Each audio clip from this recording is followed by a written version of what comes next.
Hey production people, I'm cinematographer Jim Ross coming to you with a new short series on production called Set Etiquette. Now, unlike my grip truck extras or the Cinema Pro tools tip, this is not about professional gear or items to keep in your kit, but ideals to keep in your head. Now, I call this a Set Etiquette series because one definition of etiquette is, and I quote, the customary code of polite behavior in society or among members of a particular profession or group, end quote. Now, this certainly is a profession that we work in when we're on set. Now, keep in mind, this business is mostly freelance. And even if you are knowledgeable and hardworking, you can blow your next gig by doing things that make a producer's head shake and keep your phone from ringing. Remember that for most of us, this industry, you are not an employee. So you're never fired, you're just not asked to come back for future gigs. So people don't need a solid reason not to use you again. So to ensure you do get called back and advance in your career on set, here are some on-set ideals that if you take them to heart and live by them, you will have plenty of work and be in high demand. Let's start with one little disclaimer though.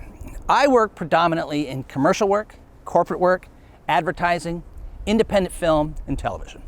These tend to be smaller crews with people having multiple duties, but I have also worked on features, and I've worked with union people. And I can tell you that these principles apply to enormous sets just as much, if not more, than on these smaller sets.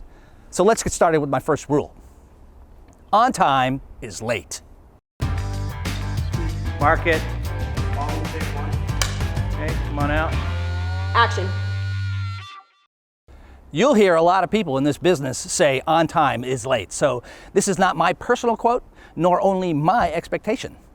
Every production's limitation is time, so you need to show up and be ready to work for the call. So why do we say on time is late? Because pulling in the drive precisely at 7 a.m. is not the same as standing on my lift gate with gloves on asking me, what do we need first? I'm always early and usually the first person on set.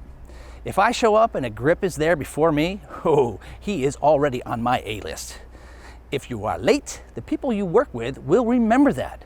If you are late a few times, you probably won't be late again because they won't call you back. They don't call somebody back that can't show up on time. Now, I've heard people complain that the execs run late and the cast run late, and crafty runs late, and makeup is always late. But you are not an exec, you are not cast, and you are not makeup. You are a grip or lighting or camera. Get there early so you are ready to start at the call time, not start getting ready to get started. Understand?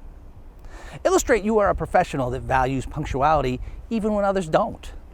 Besides, you'll get first pick at the donuts. I'd sell my soul for a donut. Here's another reason. Things don't always go as planned. I've arrived on location to find gates locked, the power out, and even the people at the location totally unaware that we were filming there that day. But because I am always early, we were able to get a 20-minute head start on solving the problem. And sometimes that's all the time you need.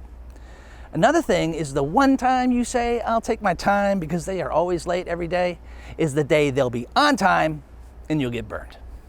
So remember, on time is late. Be early. Hey, thanks for joining me for this set etiquette tip. Remember, if you subscribe, you'll be notified when the next episode comes out. Please leave your questions and comments below. I'm cinematographer Jim Ross with Cinemax HD, and I will see you on set.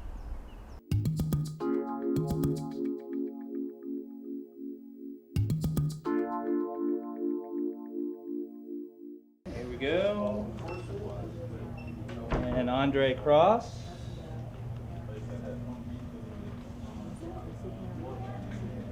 Well, they are. I didn't think those guys were capable of using it.